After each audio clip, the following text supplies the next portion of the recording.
Polres Kota Waringin Barat telah menetapkan pelaku pencurian yang telah menganiaya anak di bawah umur dengan menggunakan martil telah diancam 5 tahun penjara. Tersangka mengaku panik dan takut ketika anak korban terbangun dari tidurnya sehingga pelaku langsung memukul kepala korban dengan palu. Minggu tanggal 16 Mei lalu, sekitar pukul 3 pagi, tersangka ABP berniat melakukan pencurian di rumah korbannya. Awalnya ketika melihat rumah korban yang jendelanya terbuka, tersangka kemudian masuk ke dalam rumah dengan cara melompat. Kapolres Kota Waringin Barat AKBP Depi Firmansyah kepada sejumlah awak media Kamis lalu mengatakan setelah berhasil masuk ke dalam rumah, tersangka mencari-cari barang berharga namun tidak menemukannya. Selanjutnya tersangka masuk ke kamar anak pemilik rumah, namun tiba-tiba saja sang anak terbangun. Karena panik, tersangka langsung memukul anak korban menggunakan palu ke bagian kepala, rahang, dan tangan korban.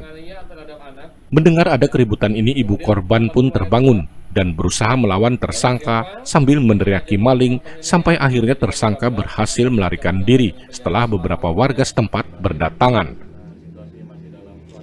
Masuk rumah dengan cara melompat lewat jendela tersebut. Dan saat di dalam rumah itu kemudian tersangka ini mengikat kaos untuk menutupi wajah dan mengambil daster untuk membungkus tangan kanannya supaya martil atau palunya itu tidak lepas dari genggamannya. Kemudian setelah masuk ke rumah, tersangka ini berusaha mencari barang-barang berharga, namun belum menemukan barang berharga tersebut. Dan pada saat si tersangka ini keluar dari kamar tidur anak, tersangka ini melihat korban sama Sultan tadi itu bangun, dan karena panik kemudian dipukul kepalanya dengan palu atau martil sebanyak 3 kali. Ya, menurut pengakuannya kena di bagian kepala bagian belakang, telinga sebelah kanan dengan rahang sebelah kanan. Dan saat ini korban masih dalam kondisi mendapatkan perawatan medis di Rumah Sakit Sultan Imanuddin Kota Waringin Barat.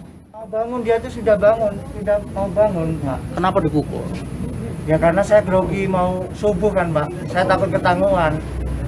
Sebenarnya saya nggak ada niat mau jahat sama keluarga itu. Ya sekarang kalau nggak ada niat jahat, kenapa bawa palu? Ya itu jaga-jaga aja, Pak. Mau masuk rumah orang gitu. Maksud saya itu. Nggak ada niat melukai. Terus ibunya kenapa kok pukulin juga? Karena saya bingung mau lihat mana. Saya harus terobos lewat depan, sama ibunya kan di depan pintu. Sambil saya dorong gitu. Jadi waktu pukul ibunya ngelawan?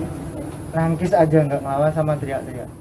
Akibat perbuatannya, tersangka dijerat dengan pasal tentang perlindungan anak dan pasal 153 ayat 2 KUHP dengan ancaman 5 tahun penjara. Dari Pangkalan Bun, Kabupaten Kota Waringin Barat, Marto Prawiro, Dayak TV mengabarkan. Anak yatim kamu pukul.